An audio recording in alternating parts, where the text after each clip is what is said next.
हुगली नदी के किनारे एक अद्भुत दृश्य देखने को मिलता है। यहाँ स्थित है दक्षिणेश्वर का बहुत बड़ा और सुंदर मंदिर, जो अपनी भव्यता और शांति के लिए प्रसिद्ध है। इस मंदिर में मां काली विराजमान है, जिन्हें संसार से मुक्ति दिलाने वाली देवी के रूप में पूजा जाता है। उनकी मूर्ति अत्यंत प्रभावशाली और दिव्य है। इस मंदिर में एक समय एक जवान पुजारी थे, जिनका नाम था रामकृष्ण परमहंस। वे अपनी भक्ति और साधना के लिए बहुत प्रसिद्ध थे। उनकी पूजा करने का तरीका बहुत अलग था, निराला था।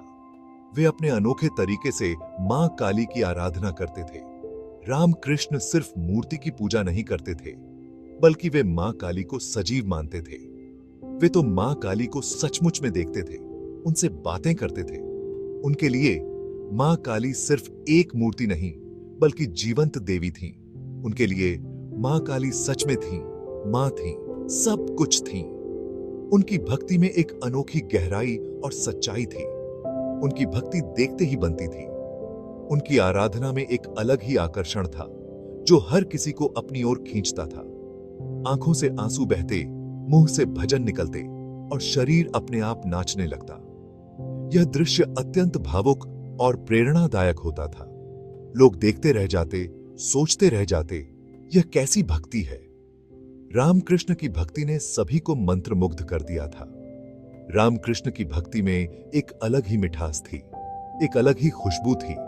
उनकी भक्ति ने दक्षिणेश्वर के इस मंदिर को एक विशेष स्थान बना दिया है। रामकृष्ण की पूजा में कोई दिखावा नहीं था, कोई बनावट नहीं थी। उनकी पूजा सादगी और सच्चाई से भरी हुई थी। वे किसी भी प्रकार की आडंबर से दूर रहते थे और अपने भगवान के प्रति उनकी भक्ति में कोई मिलावट नहीं थी। वे तो बस अपने भगवान से बहुत प्यार करते थे। उनके लिए भगवान के साथ का हर पल अनमोल था।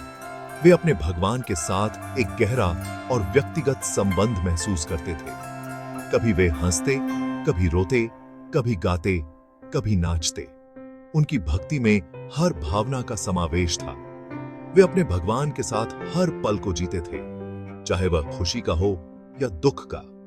कभी वे मां काली को खाना खिलाते, कपड़े पहनाते, जैसे एक छोटा बच्चा अपनी मां के साथ करता है। उनकी भक्ति में एक मासूमियत और सच्चाई थी, जो हर किसी को प्रभावित करती थी। जैसे इस हाथी एक छोटा बच्चा अपनी मां के साथ करता है, वे मां काली के साथ एक बच्चे की तरह व्यवहार करते थे, जो अपनी मां के बिना नहीं रह सकता।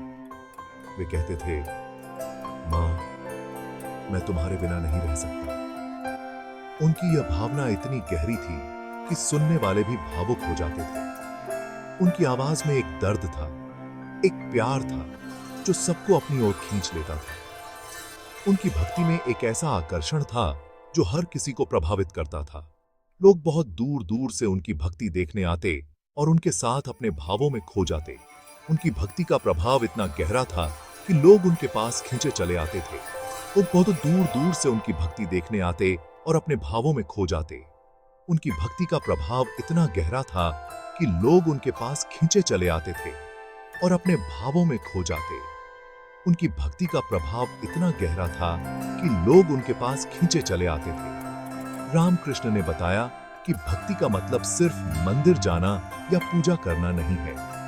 भक्ति का मतलब है भगवान से सच्चा प्यार करना, उनमें खो जाना। उनकी भक्ति ने लोगों को सिखाया कि सच्ची भक्ति का अर्थ है भगवान के साथ एक गहरा और व्यक्तिगत संबंध बनाना। भक्ति का मतलब है भगवान से सच्चा प्यार करना, उनमें खो जाना। रामकृष्ण की भक्ति ने यह सिखाया कि सच्ची भक्ति का अर्थ है भगवान के साथ एक गहरा और व्यक्तिगत संबंध बनाना।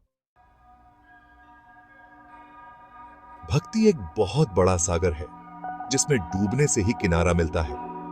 यह सागर इतना विशाल है कि इसमें समाने के बाद ही हमें सच्चे सुख और शांति का अनुभव होता है। यह कोई दिखावा नहीं, कोई रस्म नहीं, बल्कि दिल की आवाज है। भक्ति का मतलब है अपने मन की गहराइयों से भगवान को पुकारना और उनसे जुड़ना। जैसे एक प्यासा हिरण पानी के लिए तड़पता है, वैसे ही एक सच्चा भक्त भगवान के दर्शन के लिए बेचैन रहता है। उसकी आत्मा भगवान के प्रेम में डूबी रहती है और वह हर पल उनके करीब होने की चाह रखता है।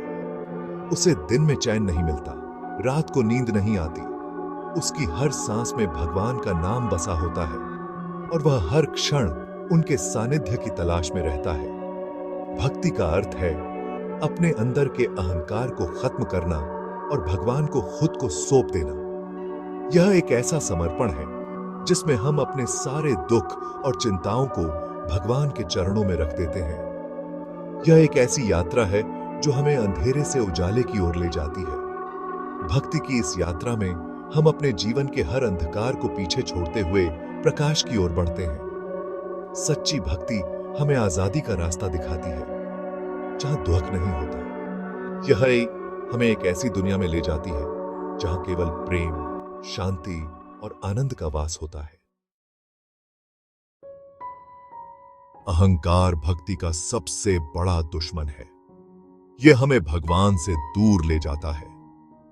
जब तक हम अपने अहंकार को नहीं छोड़ते, तब तक हम भगवान को पा नहीं सकते। जैसे एक अंधेरे कमरे में प्रकाश नहीं आ सकता, वैसे ही अहंकार से भरे मन में भगवान नहीं रह सकते। हमें अपने अहंकार को छोड़ना होगा, तभी हम भगवान के करीब जा सकेंगे। जब हम छोटे बनते हैं, नम्र बनते हैं, तभी भगवान हमारी ओर खींचे चले आते हैं। रामकृष्ण कहते थे, चींटी बन जाओ, भगवान मिलेंगे। चींटी छोटी होती है, उसके अंदर कोई घमंड नहीं होता।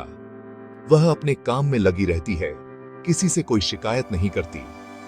हमें भी चींटी की तरह बनना चाहिए। छोटा बनो, नम्र बनो और भगवान की भक्ति में खो जाओ। भगवान खुद तुम्हें ढूंढते हुए आएंगे। जैसे चींटी को चीनी का दाना मिलते ही खुशी होती है, वैसे ही हमें भगवान का नाम जपते ही आनंद का अनुभव होना चाहिए। बहुत से लोग भगवान से डरते हैं।